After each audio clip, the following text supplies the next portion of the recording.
Hey right bags, it's Jade back with another Core Keeper guide today to automation and the Scarlet bench, everything you can craft. Leave a like if you find it useful, let's go. So I showed you guys already how to go ahead and get the Scarlet Ore, but now you've got it, what can you make and how do you use everything? Let's start off with the easiest stuff. You've got these, Scarlet weapons and tools. Scarlet pickaxe is obviously stronger than iron. You should be able to get through the grassy walls that you come across in the Asus biome in usually 2 or 3 hits. 67 to 81 melee damage.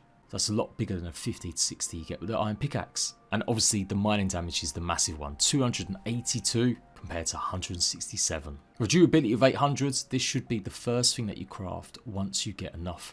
I've already shown you guys that you need 25 of the Scarlet bars to make the actual bench, and then 6 more for this bad boy.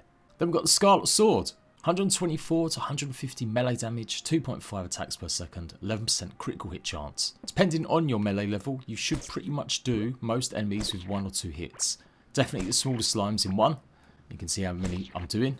But that critical hit chance is really good. If you actually get this paired with other accessories that give you that, or make sure you're eating the right foods that give you more critical hit, you're effectively making yourself a killing machine, especially if you're taking on maybe the next set of bosses. Then we've got the Scarlet Shell Backpack. You can see I've already got it equipped. Your inventory goes up from 20 in your rucksack to an additional 15. So that's 35 in your rucksack, plus obviously the 10 in your hotbar. That gives you 45 different items you can hold. So obviously 5 more than the Explorer Backpack you can craft and make, and 3 more than Gorm's Stomach Bag. Then we've got the Orb Lantern, which is going to give you 5 glow. If we go ahead and equip it, you can see it does a pretty good job of lighting up the area. Then we've got the Scarlet Fishing Rod, 169 fishing, and you can get a lot better fish with this one. Although to save on durability, I wouldn't necessarily still fish in the starter areas using it. It's well worth keeping it and taking it to actual places where you're going to get the harder fish. As of the day of recording this though, they have made it a bit easier now in the starting areas. Fish won't be so difficult to catch, as apparently it was a bit too OP, so you should get a bit longer. Then obviously we've got the Scarlet Anvil. This gives you access to the Scarlet Helm, chest piece and pants, giving you a total of 78 max health on top of already what you've got, and 46 additional armour. And you can see the critical hit chance, meaning you've got 9 additional critical hit chance.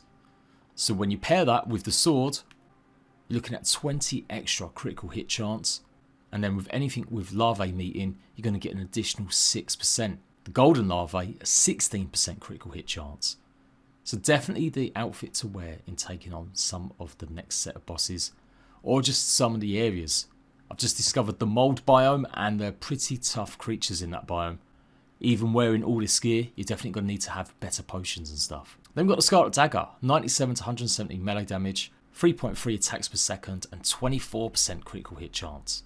So obviously it will do less damage than the sword, but that 24% is massive. It's double, more than double what you get with the sword. It will make absolute light work of a lot of creatures. And additionally, obviously, you get a bonus if you wear all 3.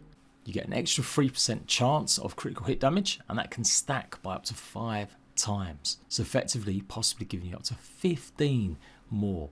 So I really do think this is a set you should use with the Scarlet Dagger. Then we got some of the decoration items. I'm not going to lie, I don't want to waste my Scarlet on this just yet. I have got like over 200 Scarlet, but I'm keen on showing you what's next. But you get the idea. It's going to be reinforced walls, floors, bridges, fence gate and fences. Some of this you do need iron bars with it as well though. And then onto the distillery table. Better potions. Not going to lie, I was a bit disappointed in some of these. The Great Healing Potion costs 5 heart berries and 3 poison slime. Gives you 40% health. But that's only 10% more than the regular potion. And obviously the regular potion's a lot easier to craft and make, as you only need slime and 3 heart berries, as opposed to the 3 poison slime and the 5 heart berries. The poison slime you'll find in the Asus biome, the wilderness. But yeah, I kind of feel like that should be 50% health, or maybe it does it a little bit quicker, or some sort of regen properties. Next we've got Keen Potion. Azure Featherfish, you're going to have to fish, and you're probably going to need a decent rods to catch it. Plus 3 poison slimes can give you 32.5% extra range damage. Now, there are quite a lot of enemies in the Azure Wilderness that do have guns, so you might want to take them out for range. So it could be good for that. But yeah, you're going to have to, again, catch quite a lot of fish to really make them useful. And it's just the opposite of the Enrage Potion, which gives you 32.5 melee damage. Then the Guardian's Potion. 16% reduced damage taken from bosses for 1 minute. So clearly designed for taking on them on. 3 poison slime, 3 per fungi, which I'm guessing is in that mold biome, which I've yet to explore fully. And an ancient gemstone, so not cheap. Then we've got the poison aid potion. So as I'm aware, when you actually go over the poison in the wilderness, I think it stops you from regenerating your health, as it wasn't really taking my health down, but certainly I wasn't able to regenerate when I was walking over it. At first glance anyway. So this hopefully will reduce it, but it costs quite a lot, 10 poison slime. And then the large bombs. I got trolled literally on my first day, pretty much, or second day of playing this game. Someone jumped into my world on stream and blew up all my base, hence why my base looks just a bit rubbish, to be honest. We built this up quickly, but before this I had nice little rooms and everything was going well. 5 bomb peppers, 3 poison slime. By looks of things it will do quite a large piece of damage, so let's try it out. And then you can also make use of that ground slime at last. You can convert it into regular slime, then that can obviously be used to make more bombs or more foodstuffs or potions. And likewise the poison slime will do the same thing. But again, you need 10 of them just to make one. You will need 8 poison slime as well as 10 scarlet bars to make that distillery table. And now we're on to the big one. Automation and drills. 5 mechanical parts, 8 iron bars and 8 scarlet bars. This allows you to make conveyor belts which rely on iron and scarlet. And then the drills themselves which do 11 to 13 melee damage or 60 mining damage. It does take quite a while, as you can see, to gather some resources.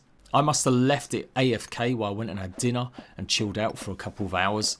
And when I come back, it only mined through about maybe 60 pieces of the actual Scarlet Ore. It may be a bit quicker for some of the other ores though. But yeah, that's what I got. So you need 10 iron bars and 10 scarlet bars for this. Then you've got the robot arms. 5 iron bars and 5 scarlet bars. The drill and the robot arm do need electricity. So let's go ahead and craft an arm. And I am going to actually craft a couple drills as well as the electrical generator that we're going to need as well. Now of course it might be actually cheaper just to go ahead and craft a bunch of wires, as it only relies on the copper bars. It just depends where in the map you've got some of these resources. My drill is all the way over here. I've actually got one right there, but it's not showing up on the map. There is a Scarlet Ore there, and there's obviously a Scarlet Ore here.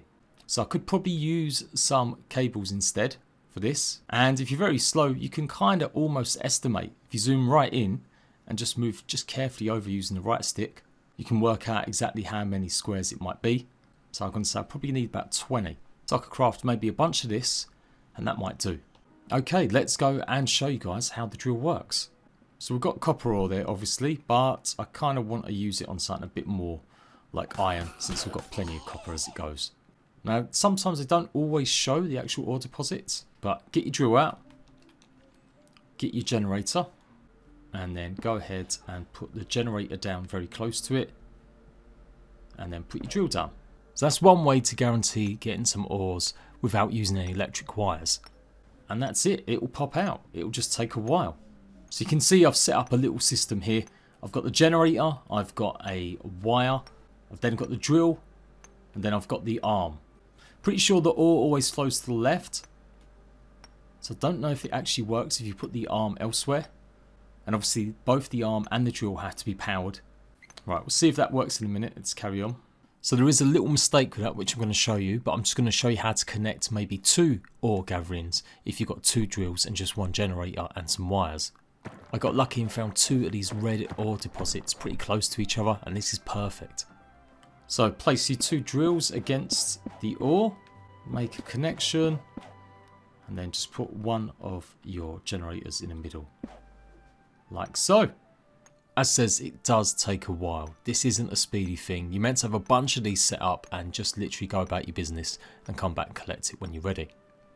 Items don't disappear in the game. As far as I'm aware, I've never seen anything disappear. So it's okay if it just rests on the ground. It will stay there until you come past and collect it. Although you can set up the arms to pop them into chests. So you can see the system I've got here anyway. You've got the drill, then you've got the arm just above the drill, then you've got a wire connecting to the generator, and that generator is powering the arm. When items drop, so it usually goes from the ore to the left like I said, then the arm will pick it up and deposit it above it, but you have got to make sure it's facing the right direction. It then goes down the conveyor belt, and I was a bit disappointed to see it doesn't just immediately go into the chest. You will need to set up another arm to deposit directly into the chest. So I didn't have another arm spare, so instead I popped the arm that I already had, I dropped an item onto the conveyor belt, and you can see it just lifts it up directly and puts it inside. So if you can afford it, setting up these conveyor belts, you can have it directly lifted all the way back to your base. Instead, you probably want to use them to go from one ore to the other and just make one collection point to save on costs. You usually do find quite a few of these deposits close to each other, so it's well worth finding a central point and making them all go to that one point. As far as I know, these ore deposits will never run out either, it'll just keep going, and enemies won't destroy any of these pieces either. So there we go, that is everything you need to know about the Scarlet Workbench, everything you can make from it, all the automation stuff. I will be doing a much more advanced automation soon when I build up enough materials. I'm going to show you how to get obviously lots of wood and other tricks and tips you can do with it. So, hope you're enjoying the Core Keeper content. Make sure you leave a like, it does help. And I'll see you right bags later.